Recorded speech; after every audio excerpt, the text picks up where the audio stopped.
Olá, a gente vai bater um papo aqui bem breve. A gente não vai entrar nesses pormenores dos fatores históricos e tudo mais. A gente já conversou sobre isso em outros vídeos. A gente consegue encontrar isso também fácil na internet. A gente vai para uma questão mais prática com relação ao Kanban. Então, a gente vai conversar um pouquinho sobre o Kanban.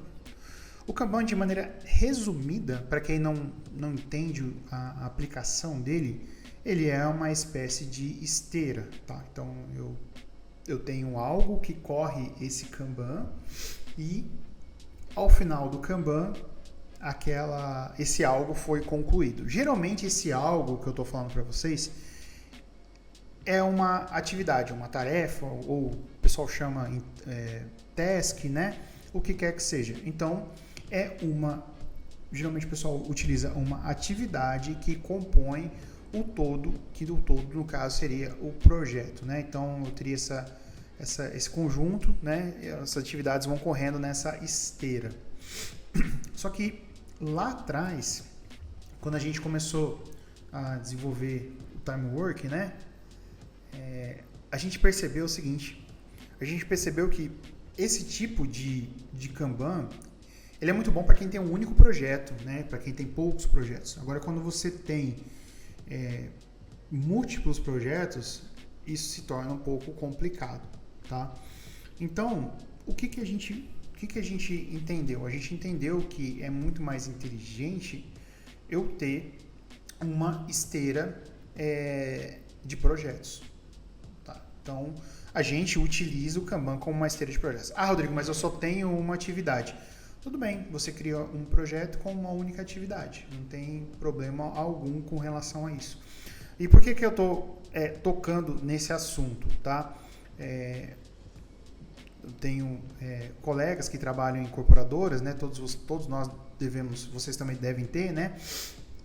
E eles utilizam bastante o termo esteira, né? Então, o produto está na esteira, né? Então, o que ele quer dizer com relação com o produto já está na esteira ou entrou na esteira? Ele quer dizer que um determinado prédio ou o que quer que seja, né, começou a ser feito as suas etapas para que possa ser concluído ao longo do tempo. Então, olha que interessante. Então, a gente pode entender que esse tipo de empreendimento ou outro similar, ele passa por um conjunto de esteiras, né? O que isso quer dizer? Eu poderia ter um quadro Kanban, por exemplo, que ele é responsável por cuidar das atividades do projeto, ou pré-obra, né? Vamos colocar assim, o que seria, por exemplo, planejamento, estudo de viabilidade, planejamento, orçamento, né? E etc. Eu poderia ter toda uma esteira com relação a isso, e eu poderia, ao fim todo esse processo, ele poderia pular para uma outra esteira, que no caso seria a obra, né? Então, isso faz muito mais sentido, né? E eu dou outro exemplo para vocês com relação a esse tipo de esteira para múltiplos projetos, né? Quando você tem, por exemplo, uma pessoa que ela trabalha com um escritório que ela trabalha com projetos comerciais. Em algum ponto, esse escritório, em algum dos seus projetos, vai ter que lidar, por exemplo, com órgãos vigentes, com bombeiro, com vigilância, etc. O que ele pode fazer? Esse projeto ele pode ir caminhando até chegar no órgão vigente, por exemplo, e ele está naquela etapa.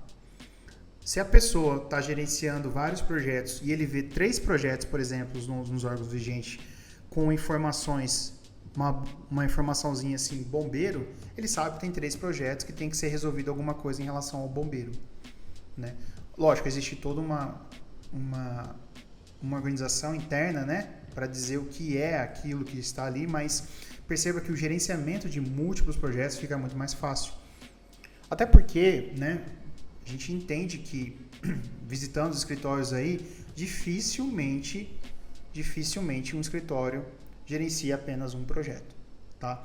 Então, é muito mais sofisticado, é muito melhor, né, para o escritório que ele consiga fazer o gerenciamento de múltiplos projetos, tá? Então, aquele conceito simples de Kanban de fazendo, né, parado, tá, assim, funciona, legal, vamos tirar o mérito. Mas eu acho que, pensando na complexidade de uma equipe grande, de múltiplos projetos sendo executados simultaneamente, eu acho que faz muito mais sentido você utilizar o Kanban para gerenciar múltiplos projetos, tá? E aí o projeto também pode sair de um Kanban e ir para outro, e aí você pode pensar dessa forma, ser um pouco lúdico, pensar dessa forma e utilizar no dia a dia de vocês. Então a gente está colocando essa situação aqui, não é nem para vocês estarem utilizando ou... Não, a gente está trazendo aqui uma solução que vocês mesmos podem utilizar de maneira simples. Vocês podem pegar um quadro, né? Cada card ser um projeto, e aí você gerencia de forma analógica, digamos assim, né? Também é uma solução que ajuda bastante vocês, tá bom? Então, o que a gente tinha para falar sobre Kanban é isso, e a gente se vê nos próximos vídeos.